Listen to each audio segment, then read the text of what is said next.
Hello friends, my name is Vikas Sharma. I am a practising company secretary. Friends, आज हम discussion करेंगे कि जो स्मॉल कंपनीज है वो स्मॉल कंपनीज एग्जेम्प्टेड है for dematerialization of physical shares, but other than small companies जो private companies है उनके लिए एमसीए की तरफ से एक नोटिफिकेशन आया था।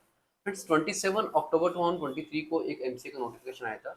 उसके अंदर ये था कि रूल 9 भी एक नया इंसर्ट हुआ है। उसके कारण क्या हुआ कि जो प्राइवेट कंपनीज है अदर देन स्मॉल कंपनीज, उन प्राइवेट कंपनीज को अपने फिजिकल शेयर्स जो है वो डीमेट में कन्वर्ट करवाना मैंडेटरी हो गया।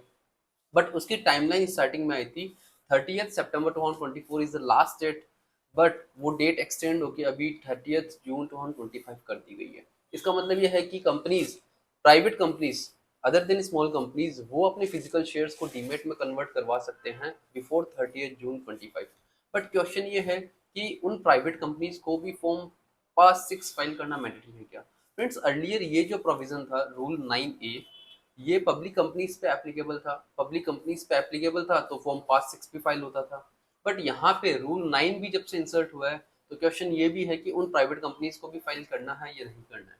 तो हम एक बार ये जो इसका प्रोविजन है, प्रोविजन एक बार देखते हैं, रीड करते हैं, आपको कोशिश करते हैं समझाने की कि इसका प्रोविजन क्या कहता है। सबसे पहले हम देखते हैं कि the requirement of filing form PAS 6 are mentioned in sub rule 8 of rule 9A of the said chapter 3 rules, under which public companies have been filing form pass 6 since 2019.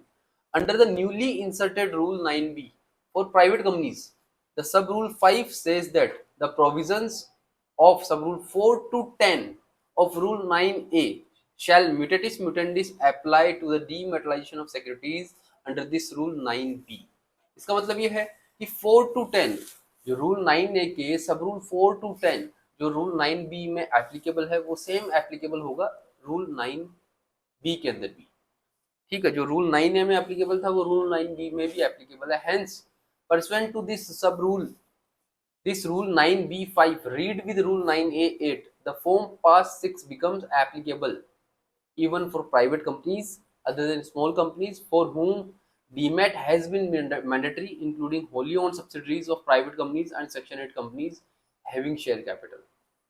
Friends, इसका मतलब ये क्लियर है कि आपको private company है, अगर अगर आप ISIN आप लेते हो, कंपनी के फिजिकल शेयर्स को डीमेट में आप कन्वर्ट करवाते हो तो आपको भी फॉर्म पास 6 फाइल करना है। एंड सबसे पहले ये बात इंपॉर्टेंट है कि 30 जून 2025 जो इसकी डेडलाइन है वो इंक्रीज हो चुकी है, एक्सटेंड हो चुकी है। तो उसके पहले जो भी कंपनीज जो स्मॉल कंपनीज नहीं है, अब स्मॉल कंपनीज कौन सी है नहीं है वो सेपरेट हमने एक वीडियो बनाया है, वो भी आपको लिंक शेयर करेंगे। तो आप ऐसी कंपनी जो स्मॉल कंपनी नहीं है वो अपने फिजिकल शेयर्स को डीमेट में कर टाइम पे कन्वर्ट करवा लीजिए।